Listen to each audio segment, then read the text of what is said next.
Gentleman has expired. What purpose does the gentleman from California rise?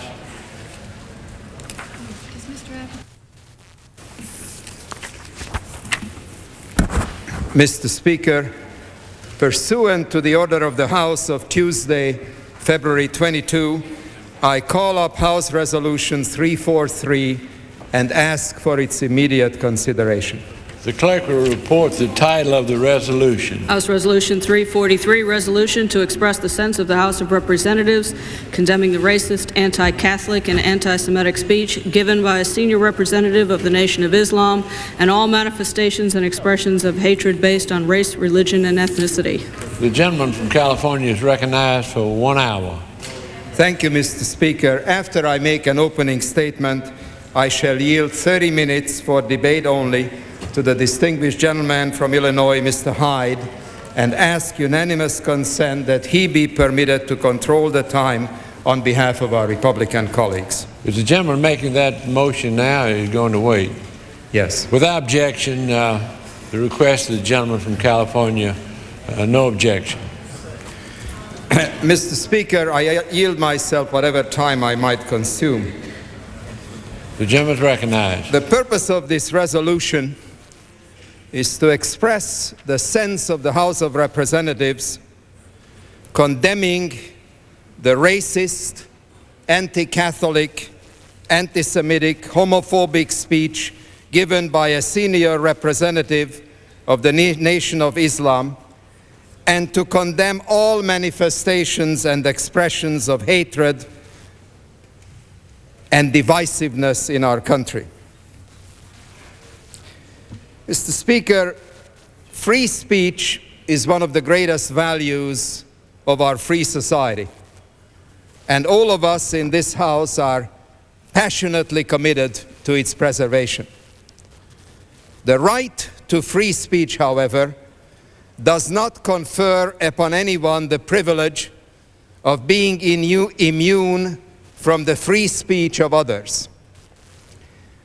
When freedom of speech is abused in a vile and vicious way to promote hatred and to incite murder on a gigantic scale, it is the responsibility of responsible legislative bodies to condemn such speech in clear and certain terms.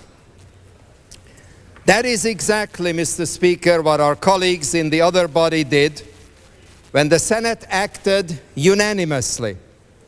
Every single Republican and every single Democrat to repudiate and condemn the evil hate-mongering of the then national spokesman for the Nation of Islam on a college campus. The Senate resolution, which is parallel to my resolution, reads as follows. It is the sense of the Senate that the speech made by Mr. Khalid Abdul Muhammad at Kean College on November 29, 1993 was false, anti-Semitic, racist, divisive, repugnant, and a disservice to all Americans, and is therefore condemned. End quote. This is the moment, Mr. Speaker, for members of the House of Representatives to stand up and be counted on what must be one of the most criminally vicious public incitements to hatred and mass murder ever uttered on an American college campus. To say that this rambling and hate-filled diatribe is racist, sexist, anti-Catholic, anti-Semitic, and homophobic is true, of course, but it doesn't begin to convey the murderous venom which drips from every utterance.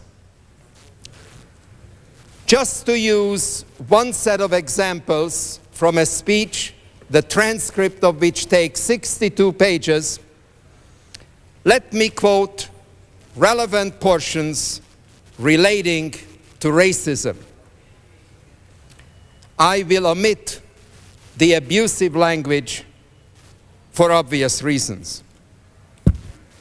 at a time when responsible black and white leaders in South Africa are engaged in the difficult task of building a democratic, multiracial society, Khalid Abdul Muhammad issues a bloodthirsty call for mass murder. And I quote, "We kill the women, we kill the children, we kill the babies. We kill the blind, we kill the crippled, we kill them all. We kill the faggot, we kill the lesbian, we kill them all."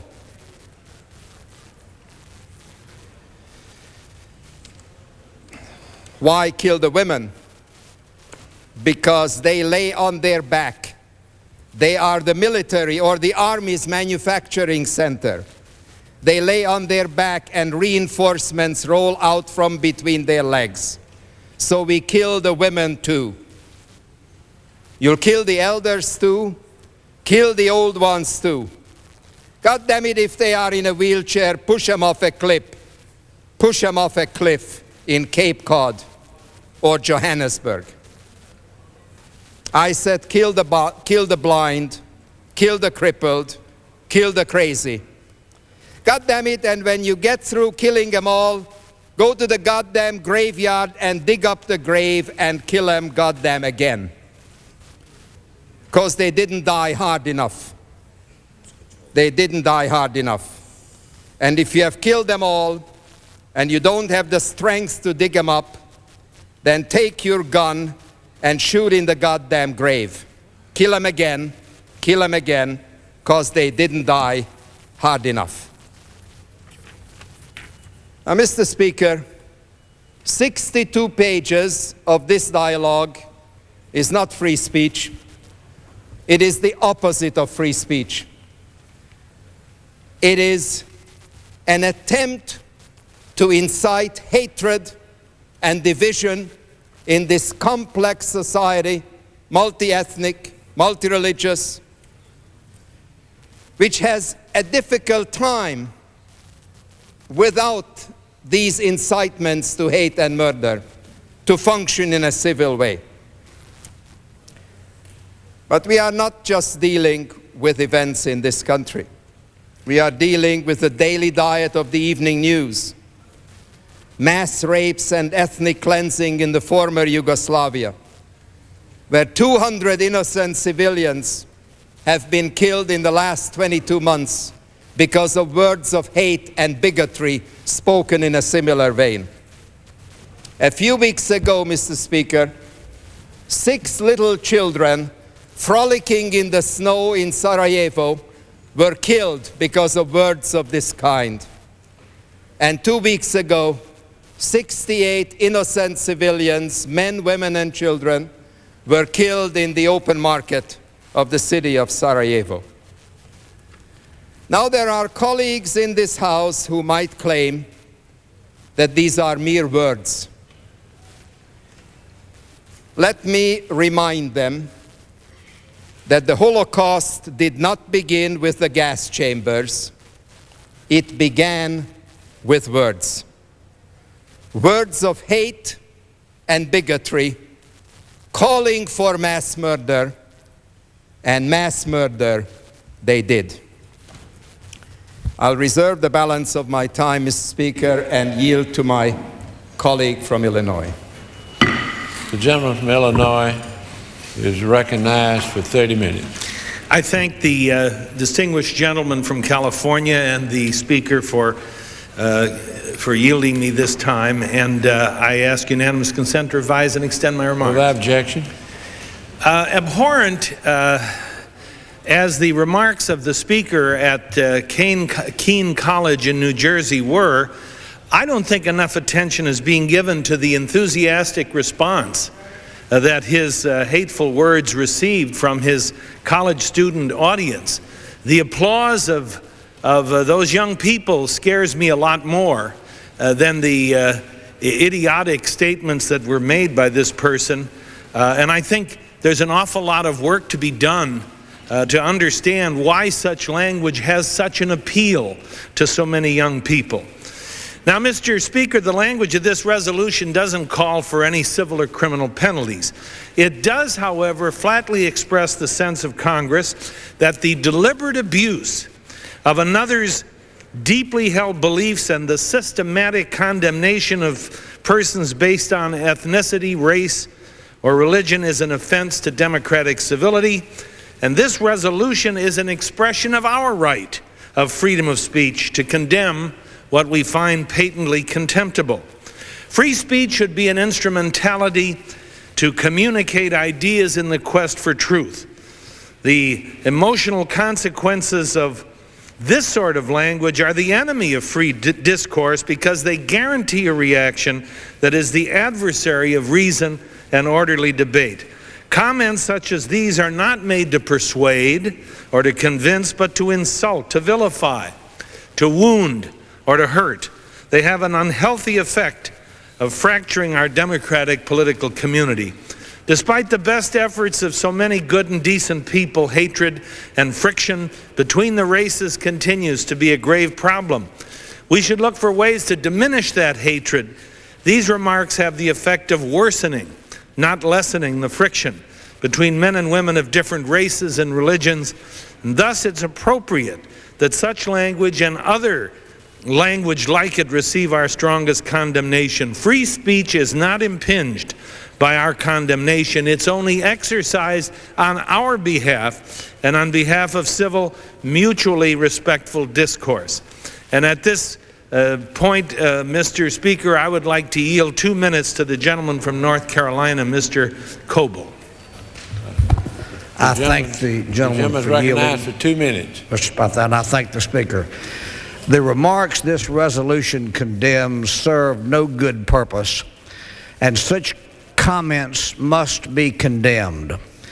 To silently ignore such verbal attacks is not adequate, Mr. Speaker. We must openly and notoriously oppose it, yes, even condemn it. The attack upon Jews, Catholics, Caucasians offends me, but I would be equally offended as well if the Speaker had been Caucasian and his targets had been people whose skin is black. The salient point to be made, it seems to be, Mr. Speaker, is that we cannot stand idly by and observe speakers, regardless of the color of the speaker's skin, who assumes their roles at podiums across this land and spew out sulfuric words, whipping up listening audiences into a mob-like frenzy. Just as the gentleman from Illinois said, little has been said about that. I believe equally offensive to the speech delivered is the response that was forthcoming by the listening audience. Today, Mr. Speaker, this Congress, I hope, will condemn these remarks and condemn this speech that was made. And in so doing, we send a signal from this hall that it will not be tolerated. I thank the Speaker. Time of the gentleman has expired. The gentleman from California has used 7.5 minutes. Mr. Speaker, I now yield time to the distinguished Majority Whip, the gentleman from Georgia, Mr. Lewis. How much time? 4 minutes. The gentleman recognized from Georgia for 4 minutes. Mr. Speaker, I want to thank my colleague, Mr. Lantos, for yielding time. Mr. Speaker, I rise today to urge my colleagues to support House Resolution 343. As people of conscience, we have a moral obligation to speak out against injustice, bigotry, racism, and anti-Semitism. For more than 35 years, I've been part of a struggle against bigotry, racism, discrimination, and anti-Semitism. During those years, I've learned that one must always be on guard in the fight against bigotry. It knows no limitation or no borders. I know there are some who would say that what we're doing is out of the ordinary. but these are unusual and extraordinary times. There are some immutable principles that are non-negotiable. We must not turn away from them. I deeply feel that we have a moral obligation, a mandate, and a mission to speak out against the remarks made by Khalid Abdul Muhammad at Kean College. Mr. Muhammad delivered a poisoned and hateful speech. In that speech, he said some awful and bad things about African Americans, about Jews, about Catholics, about members of the gay community. These remarks represented an obscene and ugly attack on decency. When any one of us is attacked, all of us are under attack.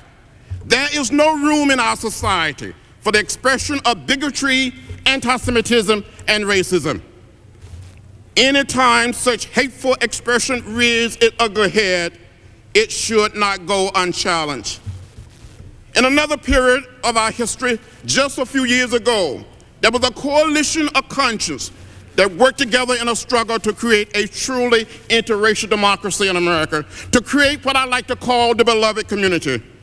People from all walks of life, from around the country, struggled during the Civil Rights Movement to make our nation a better place, to make our society a more humane society. I can never forget 30 years ago in 1964, when 3 young men in Mississippi was killed in the struggle for civil rights. These 3 young men, Mickey Schreiner, Andrew Goodman, and James Shaney, 2 young Jewish men and an African American, died in the fight for freedom, not in Africa, not in Europe, not in Central America, not in Asia, but here in America, fighting for freedom. They were fighting and struggling for the right of all of us to vote. I speak from experience. This is not something I read about in a newspaper or watched on television. I saw young blacks and young Jews struggling, fighting, and shedding blood together 30 years ago. We stood together during those times of difficulty. We must continue to do so now. As Americans, we should be about the business of building a truly interracial democracy rather than dividing people along racial, ethnic, and religious lines. Yes, we have a moral responsibility to speak out against bigotry and indifference and intolerance. We can never, never turn a deaf ear or a blind eye to hate. In a real sense, we are one nation, one community, one people. We are one house, the American house. We are one family, the American family. I urge you to support House Resolution 343. Thank you, Mr. Speaker, and I yield back the balance of my time. Time the gentleman has expired. The gentleman from Illinois. Is Marge Rukema? I yield 1 minute to the gentleman from New York, Mr. Levy. The gentleman's recognized for 1 minute. I would ask unanimous consent to revise and extend my remarks. Mr. Speaker, one of the problems with free speech is that from time to time it's abused. And such was the case when Khalid Abdul Muhammad took to the podium in Kean, New Jersey in November. I'm not going to reiterate what he's been said. He's been quoted enough here today. Suffice it to say that his speech was racist. It promoted hate. Many of us would have preferred if Khalid Abdul Muhammad had never opened his mouth on that day, but he did. So what is the remedy for speech that is offensive, as has been coming too often from the leadership of the Nation of Islam? The answer, I think, is more speech. Speech from good, decent, and thinking people who are revulsed by what's been said. People, I think, like the vast majority of the people that we all represent. On their behalf, we have to speak out today. We must label the Muhammad speech what it is and what it was: racist hate-mongering. There should be nothing controversial about what we're doing here today. In fact, in the other body, a vote on a similar resolution was 97 in favor and none against. Censorship has no place in our law, but racism has no place in our culture. We can't quiet the racists among us, but we can drown them out. Let's help Congressman Lantos do that today by passing his resolution. And I'll yield back the balance of my time. The gentleman has expired. The gentleman from California. Mr. Speaker, I yield 3 minutes to the distinguished gentleman from New York, Congressman Rangel. The gentleman from New York is recognized for 3 minutes. Without objection. Thank you, Mr. Chairman, for bringing up this resolution and also reminding members of this House of Representatives of the pains and the suffering of so many Jewish people in Germany that occurred because no one spoke out when people said that Hitler was just another talker. There are some members that have come to me in opposition to this resolution because of the procedure that was followed or the lack of procedures. Others have some concern about freedom of speech. But let me say this to my friends and colleagues, that nobody in this House should walk away from it where there is any doubt in anybody's mind that the United States Congress finds these type of remarks not only repugnant as it relates to what this person in Jersey has said, but repugnant for what this great republic and democracy stands for. Had it not been for Mr. Lantos, I would not even have known that a procedure existed that would give us the opportunity in this House of Representatives to pull out from the slime and the snake pits of this country those people that would want to split it by being anti-Semitic, by being racist, and about being against the things that have made this country so great. I would like to say that there are many of us who are African Americans that have reached out to try to feel the pain that our Jewish brothers and sisters feel, because we have never been in a struggle that we've had to call on them that they were not there. And that is true whether it took place in the South or whether it takes place in the South Bronx. In the future, I would hope that the Jewish and the African American community could build such a bond that's not restricted to the idiots and the bigots that we find in this country, but on building to represent those true beliefs that both of our people has always believed in: investment in education, opportunity, and the ability to make this country even greater than it is today. For what you have contributed by never letting us forget what people have suffered and lives that were lost because so many did, including Americans. May we all never forget what has happened to so many others, so that together we can make not only a better America, but a better world. And I thank you for the generosity in which you've extended to me in this time. I thank my colleague. The gentleman has expired. The gentleman from Illinois. I'm pleased to yield 3 minutes to the distinguished minority whip from Georgia, Mr. Gingrich. The gentleman is recognized for 3 minutes. I thank my friend from Illinois for yielding me the time, and I want to thank Mr. Lantos for his leadership in pursuing this and in ensuring that this was brought to the attention of the House and that the House is given an opportunity to communicate with the country, because I think it's important to recognize what we are doing here and what we're not doing. We're not suggesting that it's illegal. We're not suggesting that the gentleman who said these hateful things should go to jail. We're not suggesting the repression of thought. We are suggesting the right of every American to stand up and condemn hateful thought.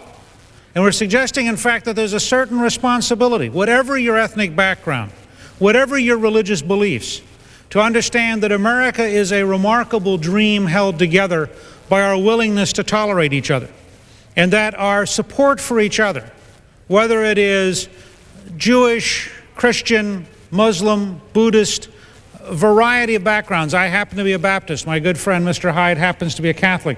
But we recognize within the fraternal concern for freedom that there have to be some boundaries, and that occasionally, sadly, some people cross those boundaries. I was asked when David Duke first decided he was a Republican if I would go on television. I think I was the first elected official to end up on Nightline explaining I didn't think there was any room in the Republican Party for people who hate, for people who are racist, for people who are bigots. And I think it's with the same feeling I stand here today, recognizing it's not about politics in the narrower sense, but it's about political freedom in the greater sense. It is sad that there's even a debate over this. And I would appeal to Mr. Farrakhan, and I would appeal to those of his most active staff to look in their own hearts and to understand what they are doing to isolate themselves at a time when I think there's been a sincere effort to reach out and begin to try to work with them and to begin to try to find a common ground.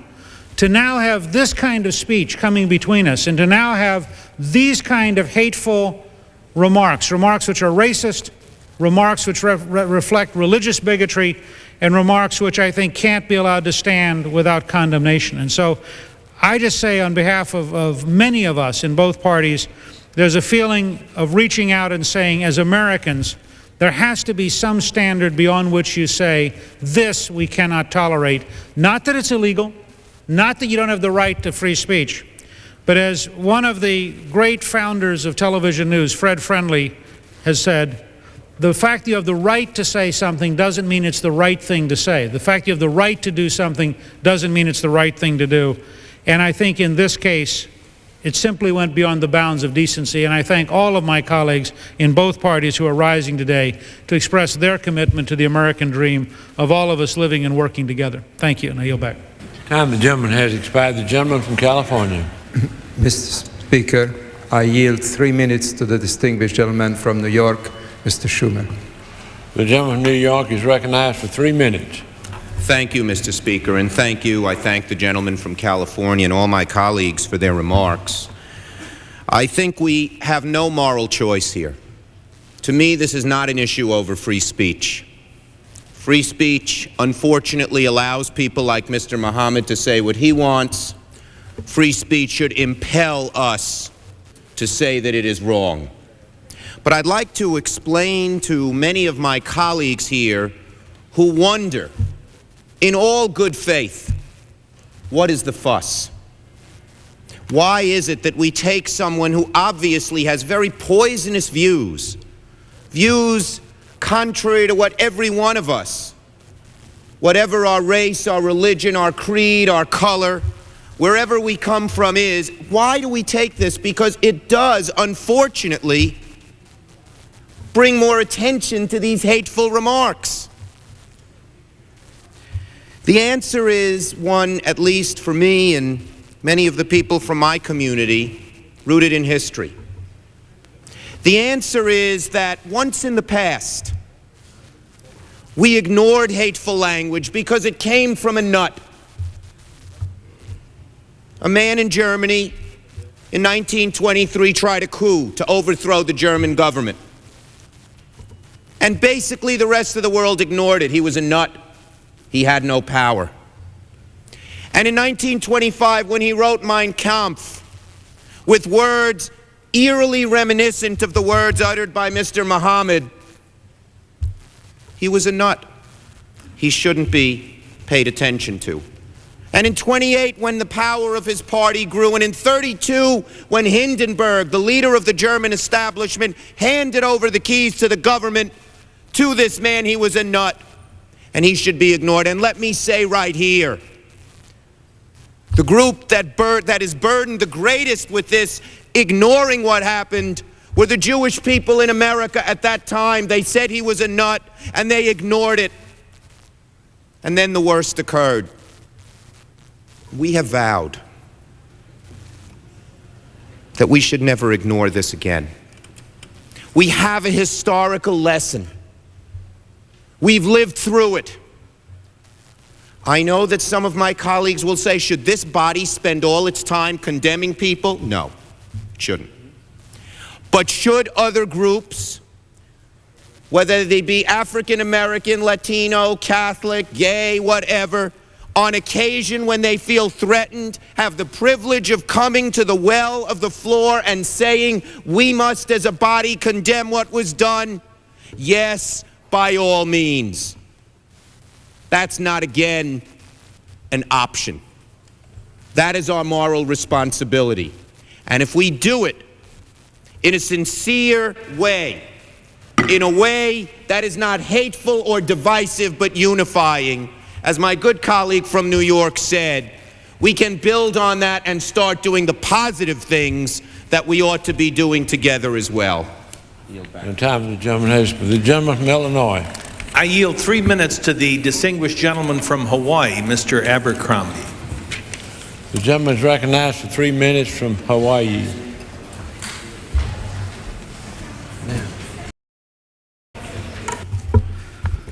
Thank you, Mr. Speaker. Mr. Speaker, I yield to no one in this House in my respect for Mr. Lantos and his strong support for human rights. The record is well known. We are colleagues in the Human Rights Caucus. I find myself, unfortunately, in a position of rising to disagree on this issue.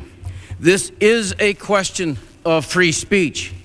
We are acting in an institutional capacity here today, and I urge all of you who are listening, all of you who are observing today and are going to vote on this, we are being asked to do this as an institution. The First Amendment says Congress shall make no law respecting the establishment of religion or prohibiting the free exercise thereof or abridging the freedom of speech or of the press.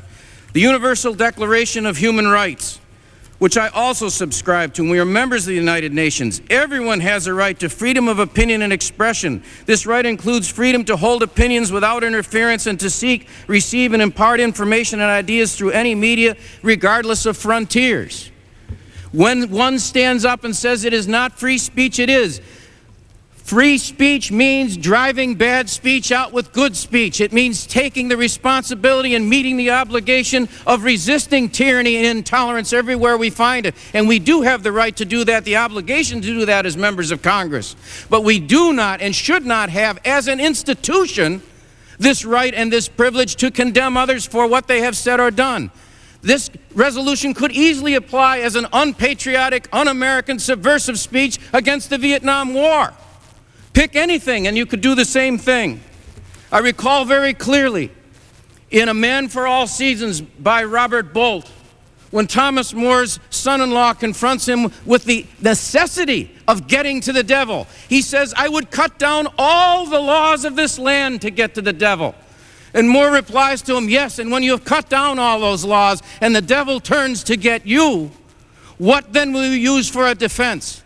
I can tell you what will happen from this. Those of us who feel strongly on this issue will be seen by others to affirm anti-Semitism, affirm anti-Catholicism, affirm racism. If we do not vote, we will be put into the position again and again and again of saying, if you do not condemn it as we require of you institutionally in this resolution, you will be seen as having affirmed that which has offended someone, that which is subversive, if you will, to the intent of the Constitution. I say this, as a human being and as an individual member of Congress, I condemn bigotry, I condemn hatred. It is my privilege and duty to do so. But when this House, constitutionally established as an arm of the federal government, contemplates official action in the same vein, we are confronted with a much different proposition. Governmental sanction against any speech, objectionable as it may be, is always suspect, The Constitution has proven to be our strongest safeguard against the Mohammeds of the world. Let us respect and revere the Constitution of the United States and vote down this resolution. Time of the gentleman has expired. The gentleman from California. Gentleman from Maryland. Mr. Speaker, I rise today to offer a friendly amendment to the amendment in hopes of bringing balance and substance to this debate and to this issue of repudiation that go directly to the heart of remarks made by a gentleman of the other body. Does the gentleman from California yield to a unanimous consent of the gentleman from Maryland? Under the rules, I do not accept an amendment, Mr. Speaker, but I'll be happy to yield to my friend for debate purposes only. How much does the gentleman yield? How much time to the gentleman from Maryland? 2 minutes. The gentleman's recognized for 2 minutes. To object. Nothing to object to. He has 2 minutes for debate. He just has 2 minutes to debate. You object to him? Well, I don't know whether I'm going to have to vote against or for it, and so I'd just like to reserve the right to object to find out from the gentleman. He described it as being friendly, but I just would want to know exactly what's in it. And for the record, Mr. Speaker, I'd like to yield that 1 minute to the gentleman from Maryland. There's nothing to object to at this time to the gentleman from New York, and the gentleman from Maryland is recognized for 3 minutes. So there's no unanimous consent in front of the House at this time, then? That's correct. Okay. Mr. Speaker, I would ask unanimous consent to speak out of order for an additional 2 minutes. Right to object, Mr. Speaker. The gentleman is recognized, reserving the right to object. Well, I don't know whether the amendment's going to be germane or whether it's going to pertain, whether it's going to be connected with this resolution in any way. There was no papers being passed out, and I just did not want this to move forward without reserving the right to object. Mr. Speaker, I yield the gentleman an additional minute. The gentleman now has 4 minutes. Mr. Speaker, am I not using that 4 minutes but responding to the right to object reserved by the gentleman from New York? Would the gentleman state again what to... Am I on the time of the gentleman from New York who has reserved the right to object? Or am I on the 4 minutes that have been allocated? At this point, it's under Wrangler's reservation. That's correct. Under the gentleman from New York's reservation. So the gentleman from New York controls the time. I'm trying to find out from the author of this amendment that how could it be related to this amendment, and whether it's in writing or whether it's been distributed, or exactly what it is that you're bringing before this House at this time. Would the gentleman yield? I yield. Let the chair clarify. There's no amendment pending. The gentleman from California would object to unanimous consent of offering an amendment, and he has that authority under the rules. Well, the gentleman requested additional time, and I objected to the additional time until I can be satisfied that it's going to be used in a parliamentary way. The gentleman's recognized. What is it? The gentleman's recognized of his objection. Would the gentleman yield? I yield. The amendment that I had hoped to offer was an amendment that would have brought balance to this debate, in which all of us have a sense of outrage and revulsion at remarks that were made at Kean College. But many of us also have a sense of outrage and revulsion at remarks made by a member of the other body recently, in which black people were referred to as darkies, Hispanics were referred to as wetbacks, and Africans were referred to as cannibals. I think that in order that we have some balance about us, not to even mention the issue of free speech, which is legitimate, that is why I wanted to offer this amendment, and I regret that the gentleman would not accept it. I remove my objection. The chair would like to remind the gentleman in the well that he cannot refer to other members of the other body, and in statements made by that member of the other body. And the gentleman now has 4 minutes of time yielded to him. I have a question of the chair. Are you telling me that I cannot say or make mention of a member of the other body as long as I don't use that person's name? The gentleman under the rules cannot refer to statements made by the other member of the other body. That is the rule. Well, if I could ask further, may I have permission to refer to statements made from someone from South Carolina?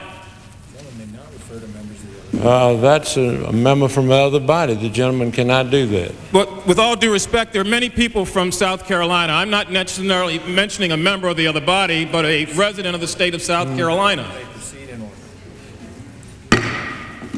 The gentleman would proceed in order. The chair requests. I thank the chair very much. Let me be perfectly clear. By attempting to offer the amendment that I did not in any way mean to diminish the offensive comments addressed by the Lantos resolution. As I've said repeatedly, I also find them to be racist, sexist, anti-Semitic, anti-Catholic, and homophobic. As I have further stated, I repeatedly over and over again hear from others that say that these things have to be addressed, and yet we seem to be selective in that which we seek to address. The sad matter of the whole thing is that no matter how offensive those remarks are, there have been other remarks that have been uttered in public that have been just as offensive, to be sure. Take, for example, remarks uttered by a person who resides in the state of South Carolina, the subject of the amendment that I tried to address, where black people were referred to as darkies, Hispanics were referred to previously as wetbacks, Africans were referred to in last December as cannibals. In spite of how repulsive and offensive those remarks are, and the way we find them to be, we certainly have not seen a resolution in this body or the other body that seeks to condemn them. Not until this unfortunate event have we underscored, even in the most inadvertent of ways, the extent to which a double standard is at play in this nation when it comes to offensive remarks. Since those remarks were attributed and made, every member of the black leadership has been called on to repudiate them, elected officials, teachers, community leaders, and preachers. And while we all find them to be offensive, we cry out for balance, and we cry out for honesty with one to another. In other words, we have been called upon like no other group of people have been called upon to respond and to react to a set of unfortunate remarks. And we think that there ought to be at least some balance. Let me say this, Mr. Speaker, for the record. Black people are neither lazy, shiftless, or the irresponsible people that the media oftentimes portrays us to be, nor the second-class citizens that the racists in our society try to make us to be. We have a right to demand respect also, and to ask others to hold themselves to the measurements that they would hold us to. For example, if we pass this resolution, which does not decry the speech in question as hateful and harmful toward homosexuals, and it does not, even though the speech was, are we saying then that it's okay to criticize the Pope or someone else, but it's not okay to go out and to do some of the things that Mr. Muhammad does in his speech? In other words, don't do this about the Pope and don't do this about Catholics, but you can say what you want to say about lesbians and gays. Lastly, let me say one thing about the issue of free speech. It is without a doubt one of the most important liberties that we as Americans enjoy. The French philosopher Voltaire once said that while I disapprove of what you say, I will defend with my death the right to say it. It is doubtful that I would be here today in this Congress if many people in this country who were offended in the 1960s by the remarks of Martin Luther King have been able to silence him and his words. And while it is our duty as leaders to stand up in our communities and to speak out against harmful words and harmful deeds and harmful remarks, it is also our duty to be guarantors of the Constitution, protecting the fundamental rights of Americans here and those still yet unborn. By passing the sense of the Congress resolution before us, we are getting ready to, all of us now, step over a line and to set perhaps a very dangerous precedent. As I have said earlier, I will continue to speak out against hatred and bigotry and racism and anti-Semitism, and I ask all of us to do so as well. But if we are to do so, let us not be selective about who we rush to defend when others are in need of our help. And I would prefer that my colleagues look closely beyond this debate at trying to find ways, as Mr. Lantos has and many others, to end the things in our society that bring about the need in some to make these kind of remarks. So I thank the gentleman for his position on this. I thank the gentleman for his inquiry, and I thank the chair for the time. Thank the gentleman on the other side, Mr. Hyde, also for his kindness. Time the gentleman has expired. The gentleman from California. Mr. Speaker, I yield 5 minutes to the distinguished chairman of the Judiciary Subcommittee on Civil Rights, Congressman Edwards. The gentleman from California is recognized for 5 minutes. I thank the gentleman from California for graciously yielding me this time, and I ask unanimous consent to rise. Without objection. Mr. Speaker, it occurred to me, listening to this very interesting debate, that we're making a national and international hero out of this scoundrel, out of this nut, out of this poor sick person who has uttered these disgraceful, awful things. He will be the only person in world history, to the best of my knowledge, whose speech has been officially condemned by the United States Congress. I can see advertisements all over the world, especially those parts of the world who do not look kindly on the United States. Speech by Mr. Muhammad tonight. This speech has been condemned by the United States Congress. You know, Sam Donaldson makes $25,000 a speech.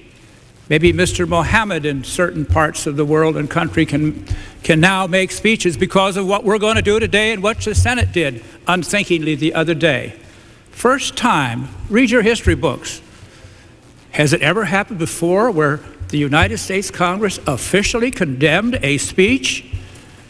As the gentleman from Maryland said, did Congress officially condemn a speech of Martin Luther King or some Ku Klux Klan leader?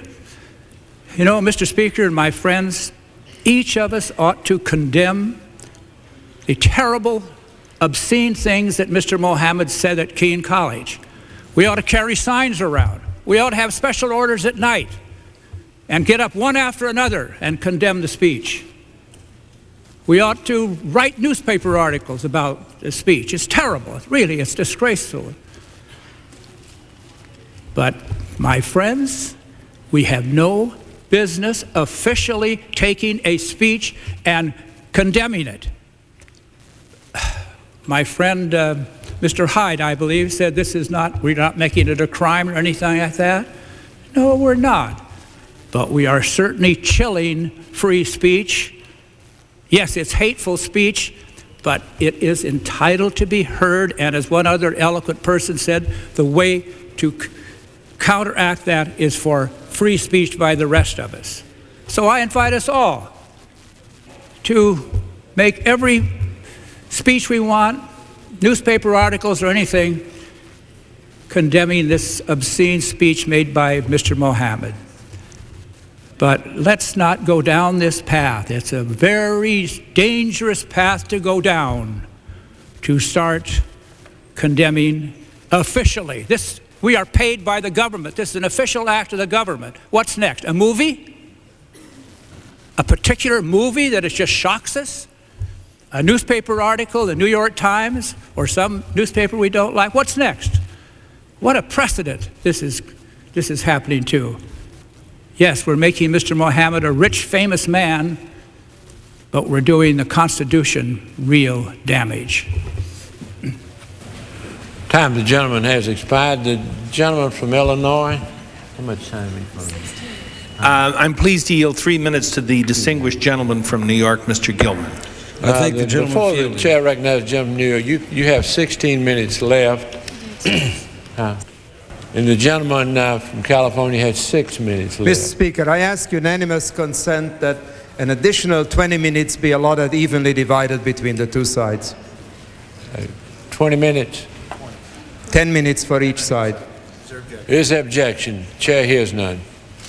The gentleman is recognized for 3 minutes. Mr. Speaker, I ask consent to revise and extend my remarks. Objection. Mr. Speaker, I'm pleased to rise in strong support of H.Res. 343, legislation condemning the racist, anti-Catholic, and anti-Semitic speech of Khalid Abdul Muhammad, a senior representative of the Nation of Islam. This resolution denounces all forms of racial, religious, and ethnic intolerance. And I commend the distinguished gentleman from California, Mr. Lantos, for introducing this resolution condemning bigotry and racism. As an original co-sponsor of this resolution, I'm pleased that my colleagues in the House have this opportunity to discuss this important resolution. I believe it's highly important that we are discussing this issue today. Racial intolerance within our communities, ethnic violence around the world, religious persecution are frightening examples of the devastating effects of bigotry and fanaticism. And it's for that reason that many of us in this body have found Khalid Abdul Muhammad's remarks so reprehensible. Mr. Muhammad's rhetoric made during his speech at Kean College on November 29th, 1993, symbolized the hatred, contradicts the foundation of our great nation, and threatens to destroy the very framework of our open society. By preaching hatred, we incite and condone violence. By moralizing intolerance, we tolerate racism and bigotry. And by relying upon hateful rhetoric, we validate racial stereotypes. Instead of slandering our brothers, we must unite, must join against the forces that threaten to destroy our future. As the Reverend Martin Luther King Jr. so eloquently said, and I quote, "We must all learn to live together as brothers, or we'll all perish together as fools." That's the challenge of the hour, and that's the challenge, Mr. Speaker, of this hour. Reverend King's comments could not be truer today than when he said them decades ago. Mr. Speaker, this resolution does not abridge the rights of free speech, but does condemn the content and the substance of Khalid Abdul Muhammad's offensive remarks.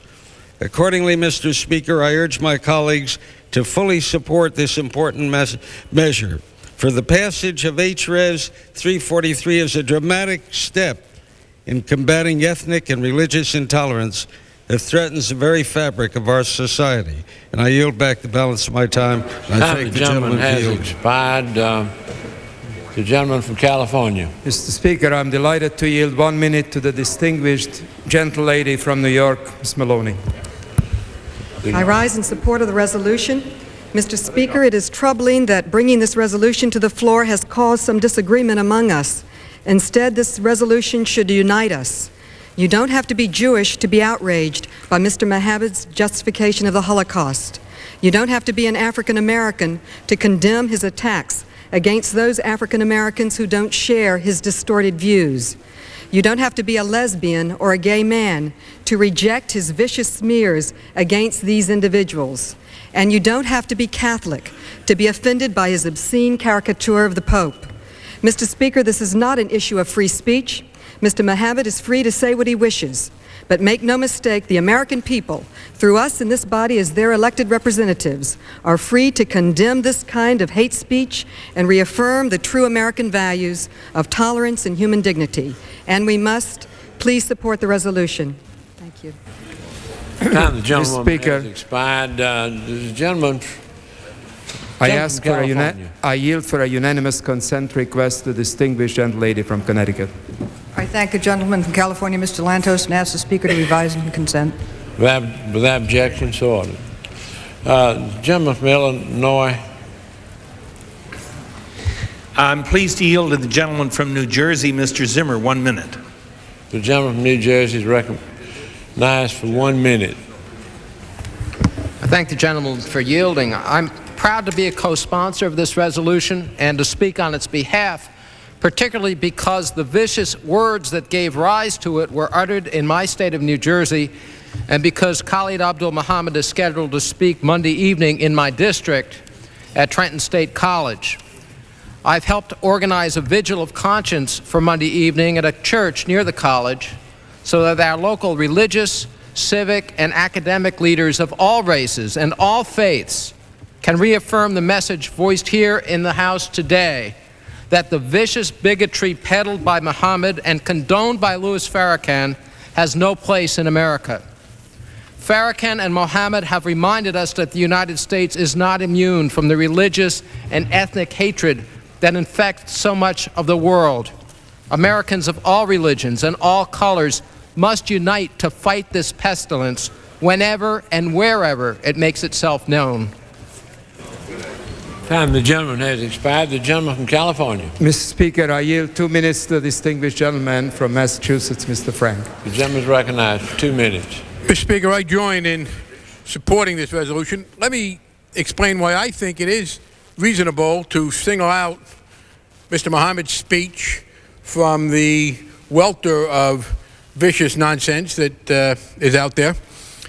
Unfortunately, the auspices of that speech, and particularly Mr. Farrakhan's implicit affirmation of its substance. He disagreed with its tone, but he said he couldn't repudiate its substance. Unfortunately, that has given it an aura of respectability in some quarters. We are not talking now just about some raving lunatic. We are talking about a raving lunatic, but he is unfortunately not just a raving lunatic. He was a high-ranking representative of Mr. Farrakhan's movement, supported in his substance by Mr. Farrakhan. And that does, I think, require us to speak out. I agree with those like the gentleman from Maryland who eloquently pointed out that we have not criticized others. I wish we would change the rule that immunizes members of the United States Senate from ever being discussed by us. We can respond to anybody in the world except the United States Senator. That's a bad rule.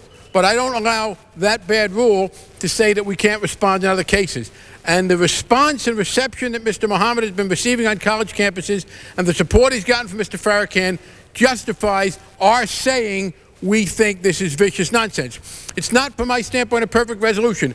I wish it had included in the resolution reference to his anti-gay and lesbian remarks. I welcome the comments of many here who have added in their speeches condemnation of that homophobia. And I hope we will continue to work for recognition that homophobia has been as vindictive and as vicious and as dangerous in its negative effects on innocent people as other forms of prejudice.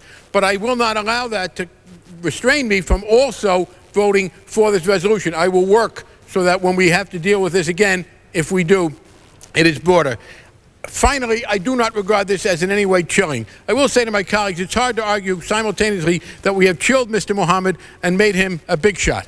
I think, in fact, that if you say terrible and vicious things, you have no right to silence from people who think they were terrible and vicious. All we do today is to exercise our right of free speech in response to the free speech of Mr. Muhammad. Time of the gentleman has expired. The gentleman from Illinois. I'm pleased to yield to the gentlelady from New Jersey 2 minutes, Mrs. Rockema. The gentlewoman from New Jersey is recognized for 2 minutes. Mr. Speaker, I ask unanimous consent Without to revise and objection, so extend ordered. my remarks. Mr. Speaker, my colleagues, there can be no excuse for the remarks of Khalid Abdul Muhammad.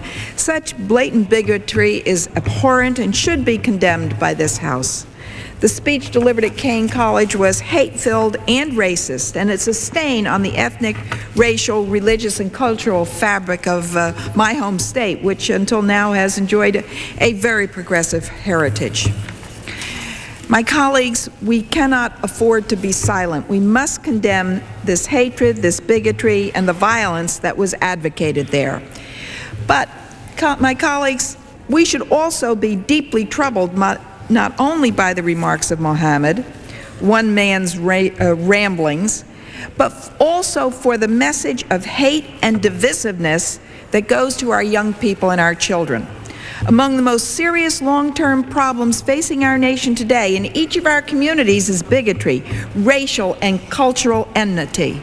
The troubling increases we have seen in bias crimes and incidents of tolerance demonstrate this.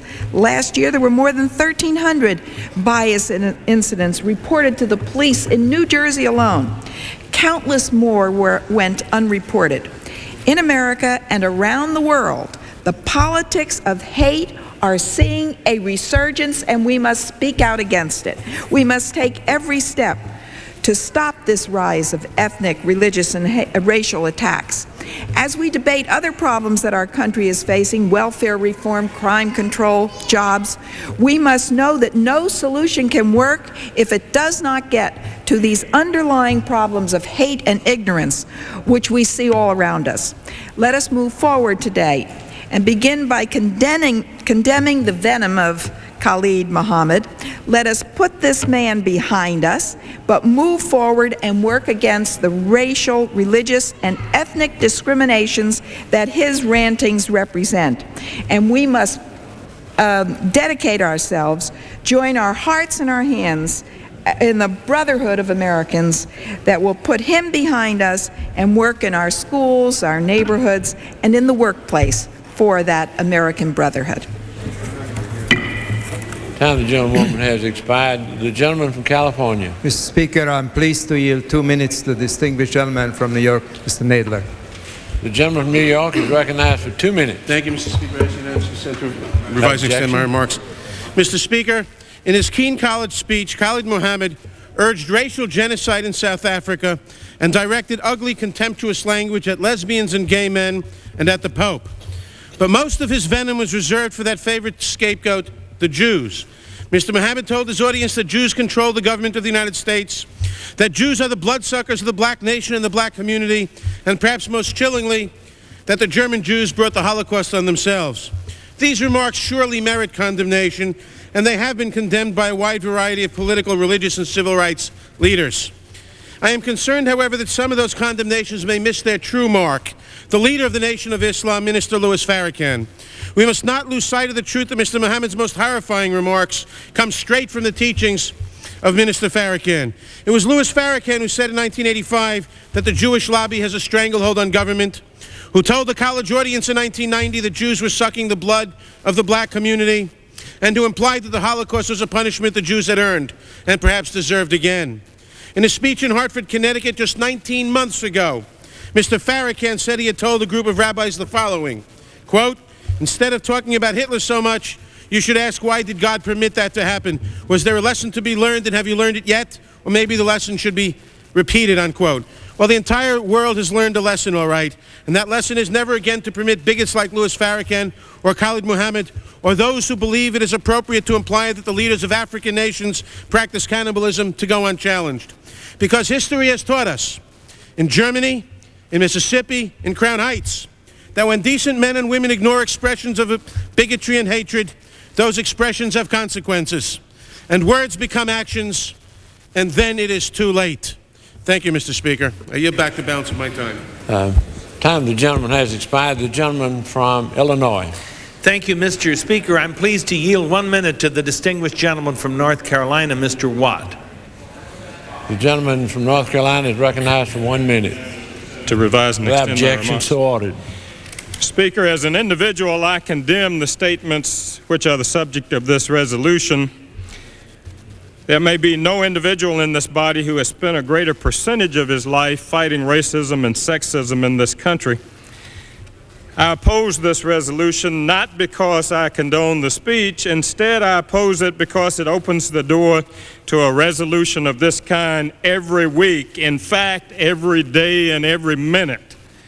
We have too much substantive work to do to deal with these kinds of issues on a daily and minute-by-minute basis. We have people who are hungry, illiterate, homeless, jobless. We have budgets to approve, world conflicts to deal with.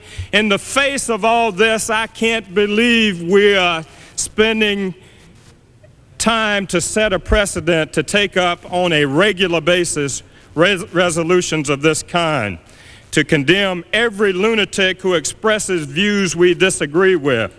Views we happen to feel are protected by the Constitution of this United States of America, the mother of all democracies. Time of the gentleman has expired. The gentleman from California.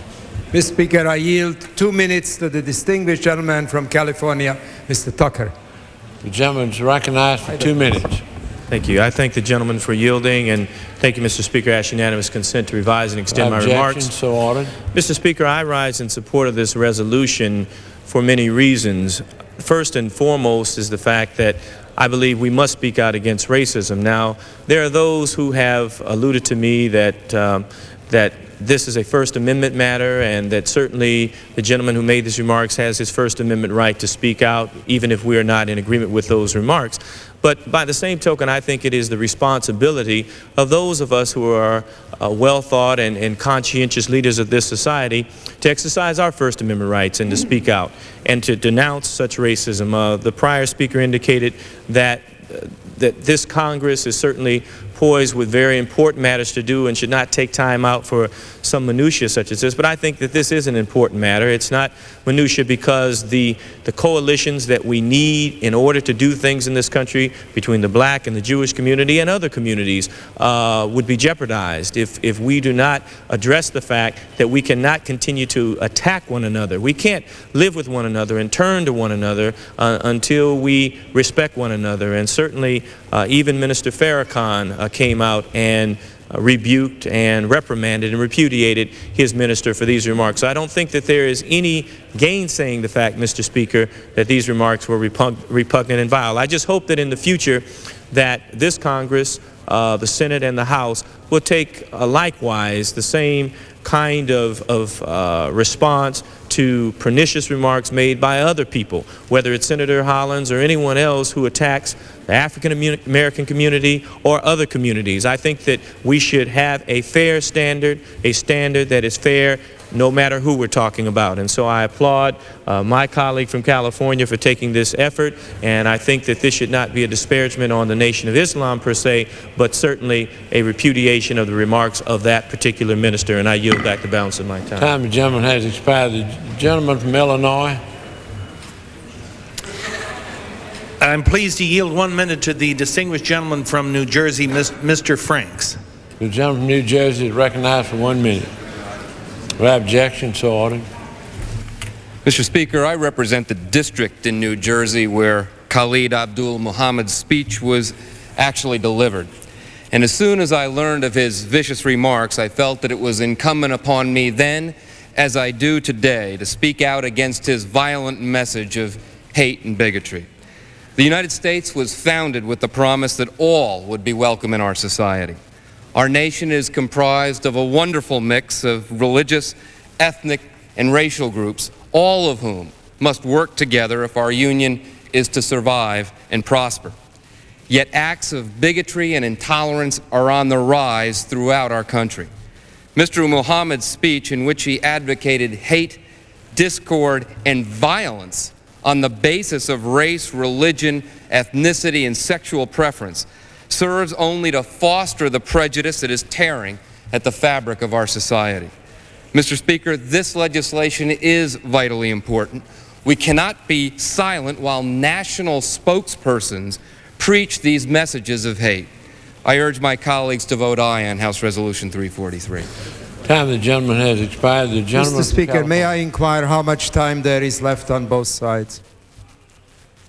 You have 9 minutes left, and the gentleman from Illinois has 18 minutes. 9:18. Thank you, Mr. Speaker. I'm very pleased to yield to my distinguished colleague from Ohio 2 minutes. Mr. Finger. The gentleman is recognized for 2 minutes. I thank the gentleman for yielding, and I thank him for his leadership on this issue. I'd like to initially say to my friend from Maryland, Mr. Mafumeh, that if he wishes to lead an effort to change the rules such that he can speak directly on the subject of the remarks to which he addressed, that he will have this member's support. I find it offensive that a rule of the body in which I serve prevents him from making those statements on this floor. Many eloquent things have been said today about the subject of the resolution offered by Mr. Lantos. Let me just add one thought. It is true that this resolution was prompted by the particular speech at Kean College, New Jersey. But it is not true that that is the only occasion on which these statements have been made, and that therefore by this action we call attention to a speech that is now over and has been remarked upon and condemned by many all over this country. These remarks are happening every day all around this country. The speaker spoke at Kent State University in my Northeast Ohio region just last week. I heard another member say that the speech is going to be repeated in Trenton State College. It was going to be in Columbus, Ohio, but that university had the presence of mind to cancel those remarks. They're happening all over this country. The message we need to send today is not only that this speech is abhorrent, but that we're going to follow them everywhere around the country, and we're going to stand up to it everywhere these remarks occur.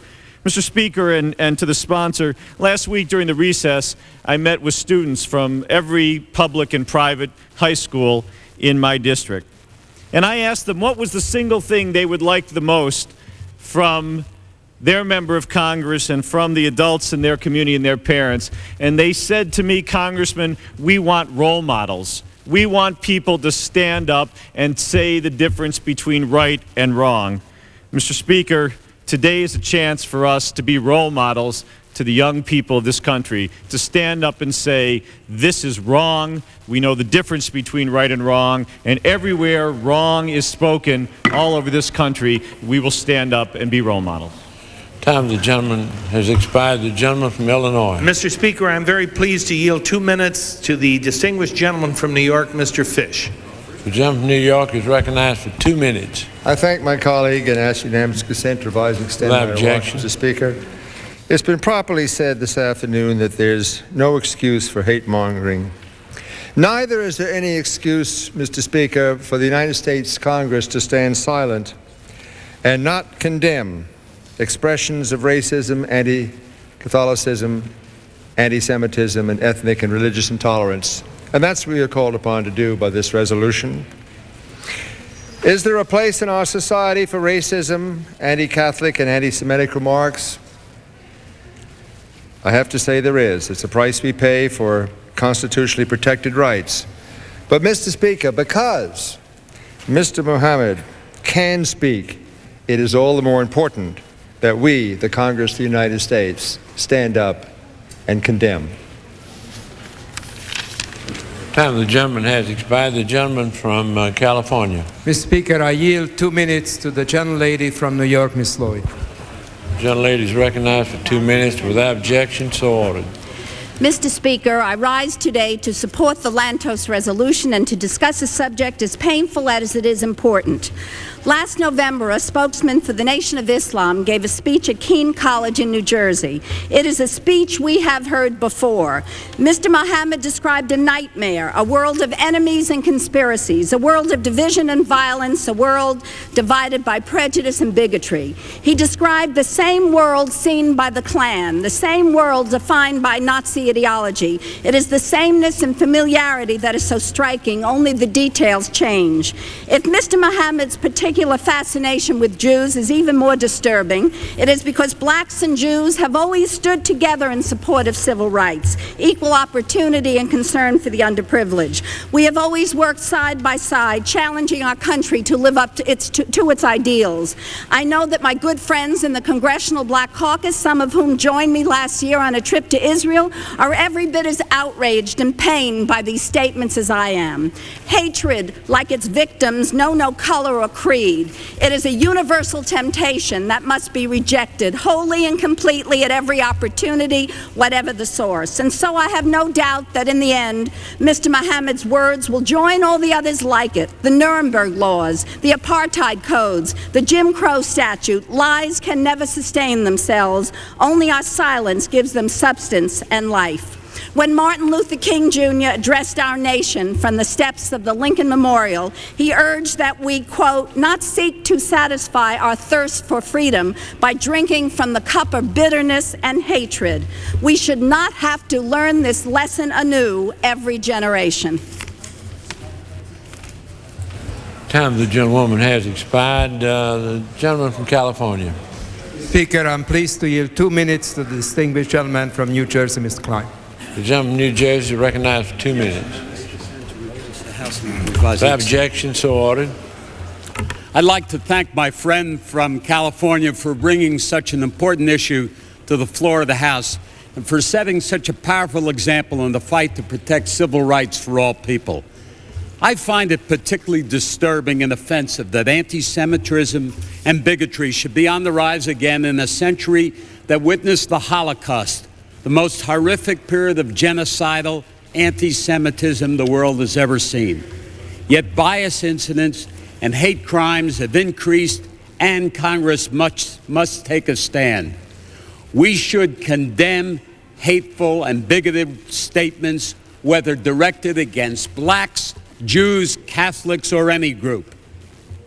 I am particularly disturbed that this speech occurred in my own state of New Jersey, but more so that as a result of that, there was an increase of 1/3 in just 1 year in bias incidents. Now, I do not believe that the Kean College remarks represent the views of the majority of Americans. I truly believe that those who speak in a bigoted and hateful manner represent a small, albeit vocal, minority. The vast majority of Americans of all races, African Americans, Anglo Americans, Americans of all ethnicity, are good, caring people who believe they can work and live together in harmony. But that does not mean that we should not be eternally vigilant, because even one incident of bigotry or anti-Semitism or racism anywhere is a cause for condemnation and vigilance. It's past time to erase the swastikas from our walls and smother the burning crosses on our lawns. My friends, join me in a simple condemnation of racism, anti-Catholicism, anti-Semitism, and ethnic or religious intolerance wherever it may occur. Support H.R. 343. Thank you. Time the gentleman has expired. The gentleman from Illinois. I'm very pleased to yield 2 minutes to the distinguished gentleman from Connecticut, Mr. Gary Franks. The gentleman from Connecticut is recognized for 2 minutes. Thank you, Mr. Speaker, and I thank the gentleman for yielding. Mr. Speaker, when I was 9 years old, some white racists burned a cross on my front lawn. The Ku Klux Klan killed a dog on our lawn and placed a dead possum in our mailbox simply because we dared to live in a certain section of Waterbury. It was members of the Jewish community that helped our family during those very trying days against the racist Ku Klux Klan. A Catholic priest at Sacred Heart High School helped me to be able to get a good high school education and helped me to be able to go on to Yale University. The remarks made by Mr. Muhammad and supported to a degree by Mr. Farrakhan were anti-white, anti-Catholic, and anti-Jewish. Yes, the Ku Klux Klan would hate blacks, Catholics, and Jews, while it seems like the Nation of Islam would hate whites, Catholics, and Jews. Hatred and bigotry would be wrong regardless of the direction of the offense or the color of its victim. We as blacks cannot constantly point to others to explain why certain problems exist in our society. We must also look at ourselves. I implore the Congressional Black Caucus not to utilize any of its taxpayer-supported resources aiding the efforts of the Nation of Islam. I heard from others that we have to appreciate the good done by the Nation of Islam. However, we must remember that there are thousands of people in jail today who have also done some good. Hatred and bigotry cannot be tolerated, Mr. Speaker. Creating friction among the races is wrong, it is destructive, and it must not be condoned in any way. I yield back the balance of my time. Time the gentleman has expired. The gentleman, you back your time? We only have one more speaker, and we would like to conclude the debate if we could. All right. The gentleman from Illinois. Is Mr. Durbin available? The gentleman's not on the floor. Mr. Inslee, I'm happy to yield 2 minutes to the distinguished gentleman, Mr. Inslee. The gentleman's recognized for 2 minutes. Mr. Speaker, every single one of us in this chamber, I believe, detests and decries the speech that we here consider. The suffering undergone by the people who are targets of this evil is incalculable. I condemn it. But there's a world of difference between myself condemning it and the United States Congress condemning it.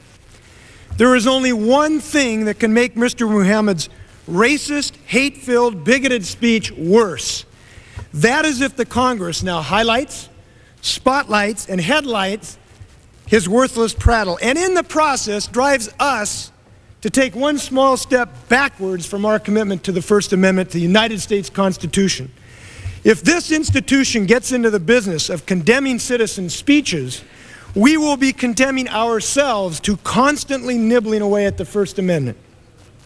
There are many eloquent champions of the First Amendment, and maybe one of my favorite is Justice William O. Douglas, born and raised in my hometown. And he said something about how you lose free speech that has always stuck with me. He says that when the end of free speech comes in this country, it will not come as a curtain coming down instantaneously and dramatically. It will come incrementally as the day ends to the night, in the twilight, bit by bit, inch by inch. And what we see here is one little inch moving backwards. To those who would say that this resolution does not infringe on free speech because it does nothing, I ask then, why do it at all? The reason it is proposed is because the official declaration of this national institution carries weight. It carries pressure. It carries warnings. If the speech is not constitutionally protected, we shouldn't have fiddled around with this resolution. We should make it a criminal offense and put the Speaker in jail. A malicious harassment speech statute like I proposed and helped adopt in the state of Washington. We should take warning from this resolution. The warning is that we should be prepared to see no end to these condemnations. Voices will be heard.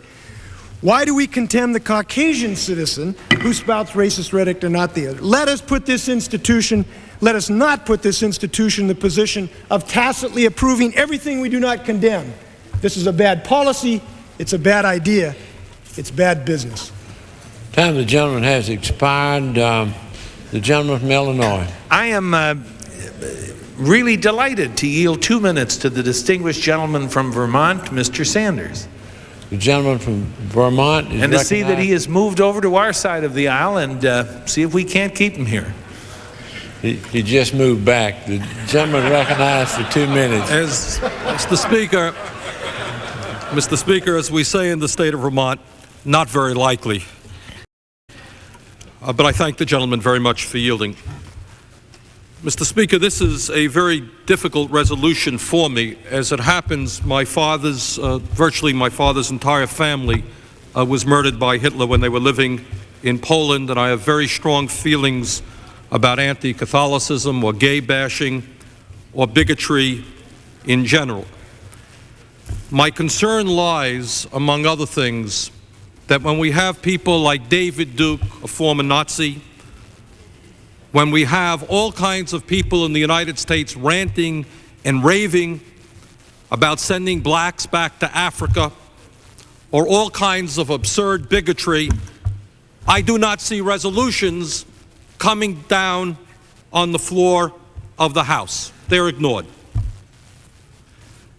My concern also is that while virtually every member of this body condemns the horrendous and stupid remarks that we're discussing today, I fear very much that the people who follow Mr. Muhammad or Mr. Farrakhan are not going to stay up too many nights worrying that the United States Congress has condemned them. In fact, I suspect that if you want to see that movement grow, probably we have given them a shot in the arm today. To be condemned by the United States Congress in many communities of America is a step forward. I think the most important point that I would make, however, is that if we are concerned, as we must be, as to why that type of movement is gaining a foothold in the United States, we should ask some questions as to why people respond to that type of garbage and what we might do about it. If you want to defeat the Nation of Islam and bigotry and racism and anti-Semitism, then most importantly, let us make the United States Congress begin to address the real problems facing the people in those communities. I would ask respectfully for one more moment. I don't think so. Time the gentleman has expired. We can yield 1 minute to the gentleman. I thank the gentleman very much. The gentleman is recognized for additional My 1 minute. point is that in so many communities of America today, there is such hopelessness, there is such despair that people are responding to the worst kind of nonsense. If you want to defeat that anti-Semitism and that racism, then let us give hope to people in America today who have lost hope. Let us provide jobs for the jobless, housing for the homeless, food for the hungry. Let us tell those people in those communities that the United States Congress can do more than just condemn certain statements. But we understand their needs, we're going to respond to their needs, and we're going to do the best that we can to improve their lives. I thank the gentleman very much for yielding. Time the gentleman has expired. The gentleman from California. Mr. Speaker, do I understand there are no more speakers on the other side? We yielded some time to you, therefore I am, but for 1 minute, exhausted of time. I have one request for unanimous consent. Mr. Santorum from Pennsylvania, I yield to him for that purpose. The gentleman's recognized. Consent to revise and extend my remarks. Without objection, so ordered. And I believe I have 1 minute left, other than what I've yielded to the distinguished gentleman from California. Thank you very much. Mr. Speaker. Do you have any, are you going to close now? Yes. More unanimous consent? The chair is still here. You have 10 minutes. Oh, my God. You don't know what you're doing to me, Mr. Speaker. Very well. Do you want some? I just unanimous consent request to advise and extend my remarks. Without objection. I yield 2 minutes to the distinguished Mr. Roberts. I thank the gentleman. Recognized for 2 minutes. I thank the gentleman for yielding. This is one of these. I was not intending to make a speech until I heard the remarks of my colleague's speech. Mr. Muhammad, a top-ranking official to Mr. Farrakhan, is a private citizen. He's not an elected official in any way connected to government. His remarks are abhorrent, but I think that his right to express them are guaranteed by the First Amendment. And I think this resolution, while I understand the intent and agree with the intent, puts the Congress in the awkward position of being a screening board. And I think it would set a precedent for Congress to review all speeches, all remarks that contain any racial, sexist, or inflammatory sentiments for any kind of condemnation. I wonder if this is going to spill over into newspapers. I come to the floor as a former editor of a weekly newspaper and coming from 3 generations of editors of newspapers, or books or magazines. There's already an arena in place for this type of condemning action that the resolution does propose, and I credit Mr. Lantos for proposing it. As elected officials, why members of Congress have the responsibility to speak out against intolerance and expressions of bigotry, we've done this. This has been the appropriate forum. With grave concern, I think we're setting a precedent that we should not set, and I will vote no. And I thank the gentleman for yielding. And the gentleman has expired.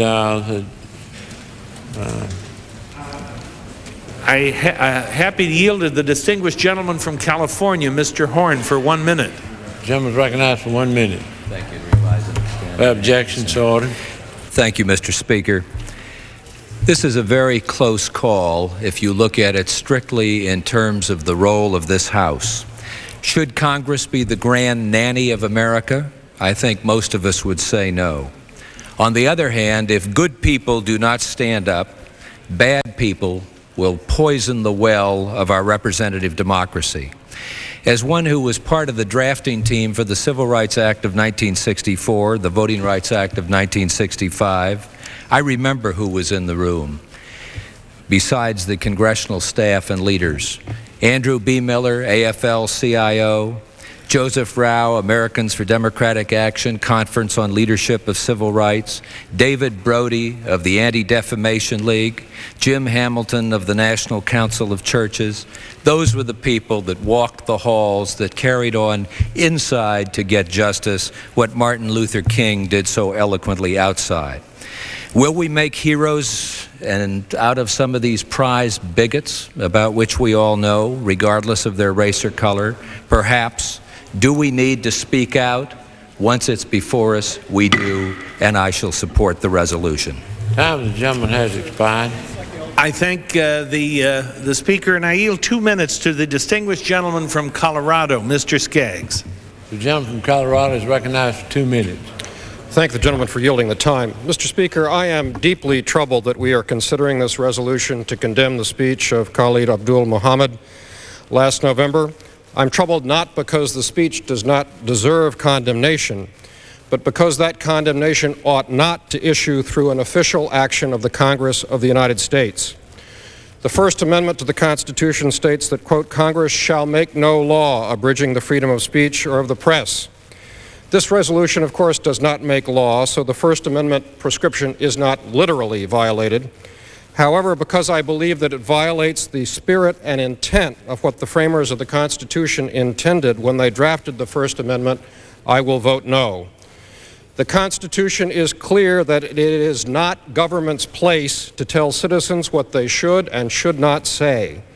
While what we consider today is a resolution that does not have the force of law, I believe that this body should not undertake to censure any individual American for saying what he believes, however mistakenly, to be true.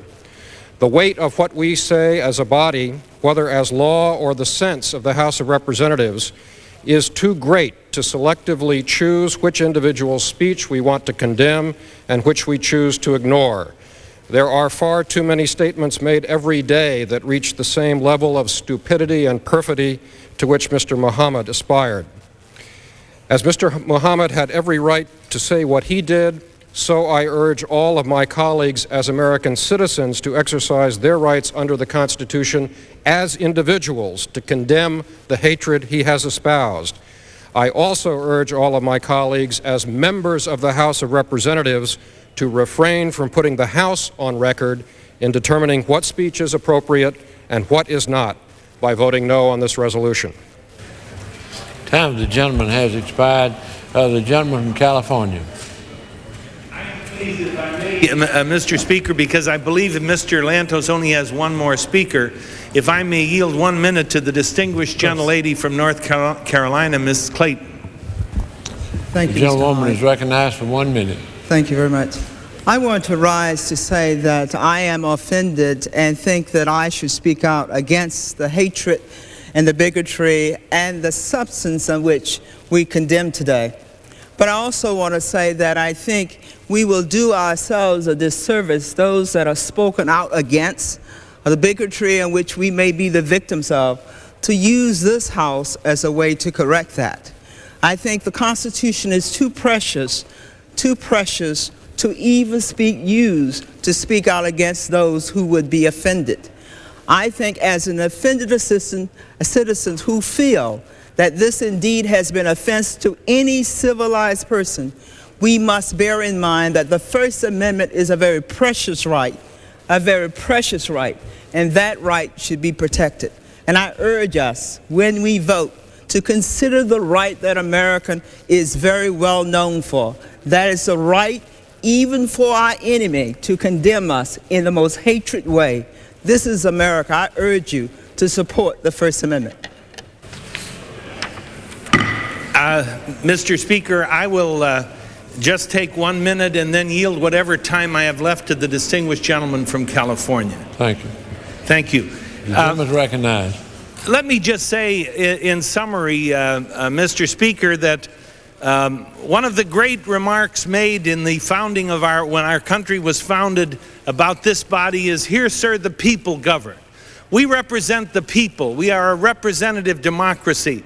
And I do believe the people of America, the good, decent people that we represent, are affronted and offended by the venomous attacks made on people's religion, on their ethnicity, on their race, on their color.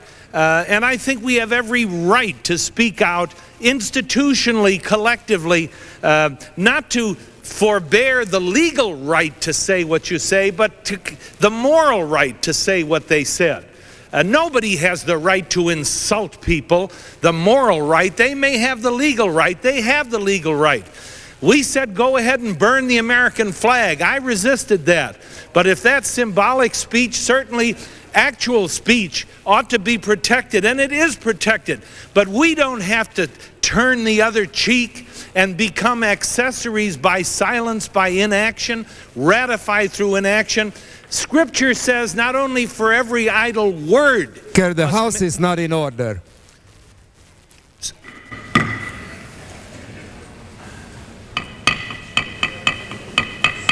Gentleman from Illinois. Thank you, Mr. Speaker. Scripture tells us for every idle word, man must render an account. It is well said that for every idle silence, man should render an account. We should not remain silent in the face of this egregious, poisonous, venomous attack on all that is decent in our land. Speaking for the people, I'm pleased not to forbid this language being uttered. It should be uttered if somebody is crazy enough to want to do that, but to condemn the lack of decency in its uttering. And I yield whatever time I have to the gentleman from California. The gentleman yields his time. I want to thank my friend and colleague from Illinois for his statement and for his eloquent argument. To close on our side, Mr. Speaker, I call on the distinguished gentleman from New Hampshire and I yield him 3 minutes. The gentleman's recognized. I assume consent to revise and extend. Without objection, so ordered. Thank you very much, Mr. Speaker. I first want to commend my colleague from California for bringing this resolution to the floor. We've heard, I think, one of the most interesting debates that this House has encountered since I have been here in the 103rd Congress. We've been talking about symbols. On one hand, the symbol of hatred, of division, derision, violence, and disrespect. On the other hand, we are listening and thinking about the symbol that hopefully will condemn such actions, that will bring this community together. And as my colleague from Illinois said just before me, these symbols are important and we ought to consider their moral content. I think it is important for this office, for this Congress, to take upon itself the responsibility of bringing clearly to the public's attention when we are definitely in abuse of the respect and the dignity of human beings and fellow citizens in this country. We have not passed laws to perpetrate any kind of action against the Nation of Islam and its members. We have not done anything but to bring attention to the nation that these symbols of hatred, division, and derision cannot be tolerated. In 1838, Abraham Lincoln spoke these words: "All the armies of Europe, Asia, and Africa combined, with all the treasure of the earth, could not, in their military chest, with a Bonaparte for a commander, could not by force take a drink from the Ohio or make a track in the Blue Ridge in a trial of 1,000 years. If destruction be our lot, we must ourselves be its author and its finisher. As a nation of free men, we must live through all time or die by suicide." If we do not stand up to these kind of statements, if we do not make a symbol of this speech and say we cannot tolerate this kind of action in this country, we will surely die of suicide. I support this resolution. I commend my colleague for bringing it forward, and I ask my colleagues to support it as well. Time of the gentleman has expired. The gentleman from California. Mr. Speaker, just to conclude, let me say no one in this House is more committed to the First Amendment than I am. As the only member of Congress who lived under both a fascist and a communist police state, I treasure free speech beyond all. No one here attempts to deny the right of anyone to speak freely, but no one should deny the right of this body to condemn a speech of hatred and incitement to mass murder. That is what this body will do. That is what the other body did unanimously. We shall do no less. I yield back the balance of my time. All time has expired. Pursuant to the order of the House of Tuesday, February the 22nd, 1994, the previous question is ordered. The question is on adoption of the resolution. All those in favor will say aye. Those opposed, no. The opinion of the chair. On that I demand a record vote. All in favor of the yeas and nays. All in favor of the yeas and nays will rise and be counted. A sufficient number has arisen. The yeas and nays are ordered. Those in favor of this resolution will vote aye. Those opposed will vote no.